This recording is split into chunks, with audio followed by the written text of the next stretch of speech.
que también han solicitado la misma. Tiene la palabra el asambleísta Héctor Muñoz. Se abre de esta manera entonces. Sí, Diana, se abre el debate entonces. Se abre el debate con el asambleísta Héctor Muñoz. A usted y a todos los colegas, un saludo al Ecuador. Si bien es cierto, lejos de pensar que una norma por sí sola va a solucionar el grave problema de corrupción que tenemos en el país, me parece que esta reforma será de mucha utilidad para el futuro.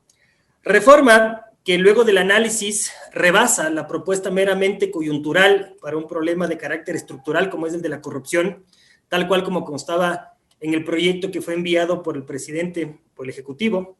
Además, se eliminan propuestas que desde mi punto de vista eran totalmente populistas dentro del marco punitivo, como es referirse al solo hecho del aumento de penas sin el mayor análisis.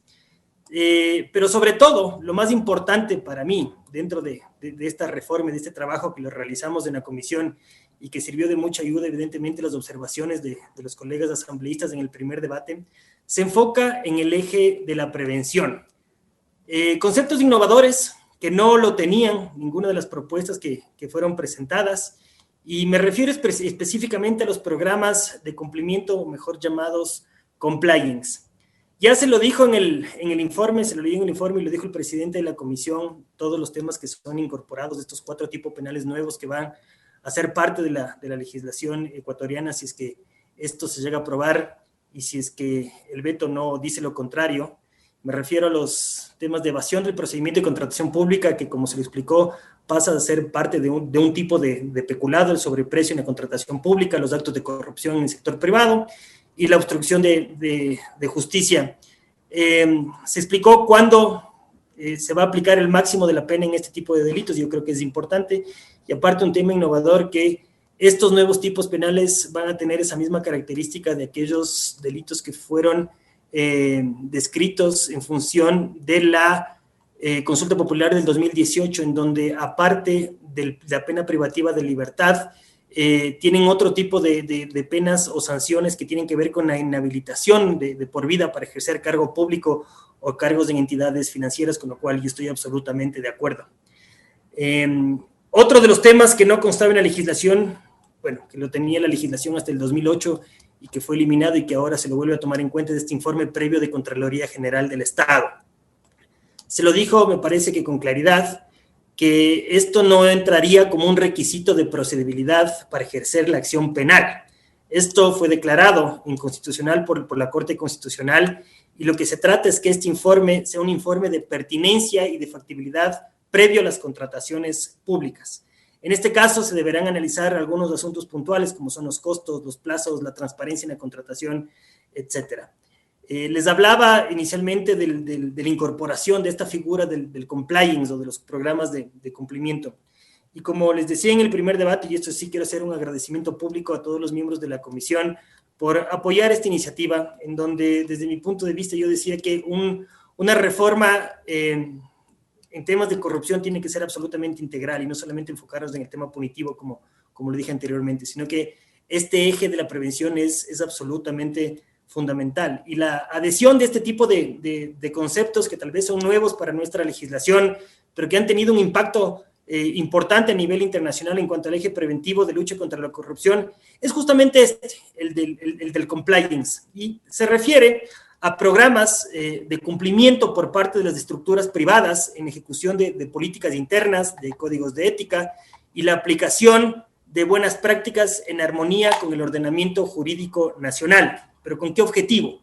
Con el objetivo de tratar de incentivar la cultura de la honestidad y la transparencia. A nivel internacional también son conocidos como sistemas de integridad, que yo creo que la palabra ya nos dice mucho.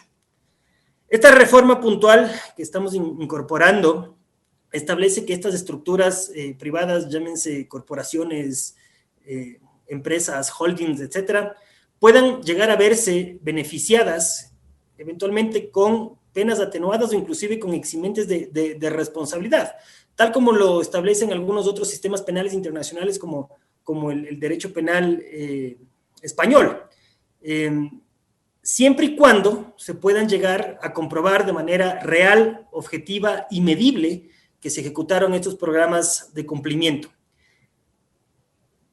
Dentro de la reforma se establece que para que dicho beneficio opere en nuestro país se necesitan que estos sistemas de integridad tengan algunas características tales como que cuenten con un diagnóstico institucional, me refiero sobre todo a la detección y a la eliminación de los riesgos.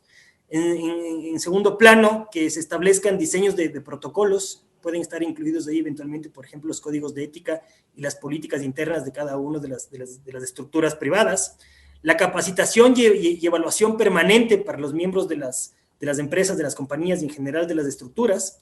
La implementación de sistemas de denuncias, tanto internos como externos, frente a cualquiera de las autoridades que tienen la competencia para poder investigar las denuncias. Y finalmente, que cuenten con sistemas de supervisión y sanción a través de un oficial de cumplimiento que tiene que ser externo a la estructura privada. Hay algunos otros temas que me parece que son fundamentales, que se lo eliminaron del texto que tiene que ser aprobado. Me refiero al tema de la investigación compleja, a la prohibición respecto a la sustitución de la prisión preventiva y a la prohibición respecto de la suspensión condicional de la pena. Estos tres asuntos, en función de todas las observaciones que presentaron los colegas asambleístas y del análisis que hicimos en la comisión, llegamos efectivamente a la conclusión de que son atentatorios al debido proceso y que vulneran algunos principios universales de derecho penal, con lo cual yo estoy absolutamente de acuerdo en tomar esta decisión de eliminarlos de este proyecto. Finalmente, presidente y colegas, como les decía al principio de la intervención, yo creo que una norma por sí sola no va a ser suficiente jamás para poder terminar con la corrupción. Creo que al contrario, se necesita del compromiso y del esfuerzo de muchos actores, tanto públicos como privados, y principalmente para mí hay un contenido que es especial, que es ese de la conciencia colectiva. Y esto se traduce en que la ciudadanía debe conocer y aceptar que esto es un problema latente en nuestra sociedad, que existe, que vive con nosotros lastimosamente. Y en este sentido es indispensable que más allá de las normas o de los compromisos o los esfuerzos que pueda hacer este Parlamento para poder incorporar algunos digamos, tipos penales o mejorar la legislación vigente, creo que sobre todo, fundamental, prioritario, es tener la voluntad para que las acciones que ejecutemos día a día estén enfocadas en una cultura de transparencia. Hasta aquí mi intervención. Gracias, presidente. Un saludo, colegas. Escuchábamos ayer al asambleísta Héctor Muñoz, representante de la provincia de Pichincha.